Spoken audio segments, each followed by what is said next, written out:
Hi students, இப்போ நம்ம example 2.36 போலாமா?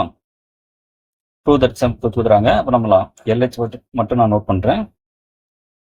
log 75/16 minus 2 log 5/9 plus log 32/243.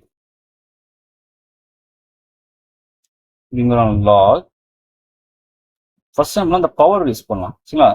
Power என்னது? இந்த ஃப்ரண்ட்ல நம்பர் நம்ம பவருக்கு மேல கொண்டு போயிடலாமா? அப்போ log 5/9 பவர் 2 வந்துடும். சரிங்களா? ஏன்னா இந்த கொடுத்துற நம்பர் எல்லாமே பவர் தான். 32/243 இந்த 5/9 அதெல்லாம் பவர் தான். சரிங்களா? அப்போ இந்த ஃப்ரண்ட்ல 2 நம்ம பவர் போயிடுச்சா? இப்போ நமக்கு லாக் உங்களுக்கு தெரியும், லாக் ஏ பிளஸ் லாக் பினா, அதாவது லாக் ஏ பிளஸ் லாக் பி பிளஸ் வந்தா மல்டி பண்ணுவீங்க, லாக் ஏபி மல்டி பண்ணுவோம். சப்போஸ் லாக் ஏ மைனஸ் லாக் பினா என்ன பண்ணுவோம்? டிவைட் கொண்டு வரும் இல்லையா? அப்ப இங்க லாக் இது 70 பிளஸ்ல இருக்கு, அப்படியே போடுவோம் 7/6 போடுவோம். இது பாருங்க மைனஸ் இருக்குல்ல, அப்ப என்ன பண்ணுங்க? இன்ட்டு போட்டு என்ன பண்ணுங்க? இதை ரெசிவ் பண்றீங்க. என் டிவைல வரும்ல, ஃபிராக்ஷன் டிவைல இருந்தா தெரியும், ரெசிவ் பண்ணோம் இல்லையா? இப்போ ஸ்கொயர் இருக்குல்ல, அதனால நம்ம 2 டைம் போட்டுருங்க. 9/5 9/5 2 டைம் போட்டுச்சுங்களா?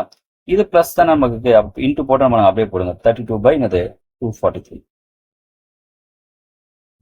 இப்போ நம்ம கேன்சல் பண்ணுங்க. எத்தனை நமக்கு வரும்? 1 5 are 5, 2 of 15 வந்துருமா? அகைன் இது கேன்சல் பண்ண வரும் 3.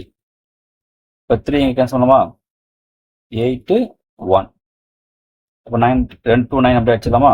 18 கேன்சல் ஆச்சா? அப்போ இங்கே அடிச்சானது 2. அப்போ ஜஸ்ட் நம்ம இந்த லாக் எல்லாரும் பட்சத்தில் இப்போ லாக் 2 அவ்வளோதான். ஆன்சர் நம்ம வந்து லாக் 2. அதான் இங்கே என்ன இருக்கு? நமக்கு RHSல இருக்கு. இந்த ஃபோன் MC 2 அவ்வளோதான். ரொம்ப ரொம்ப சிம்பிள் தான்.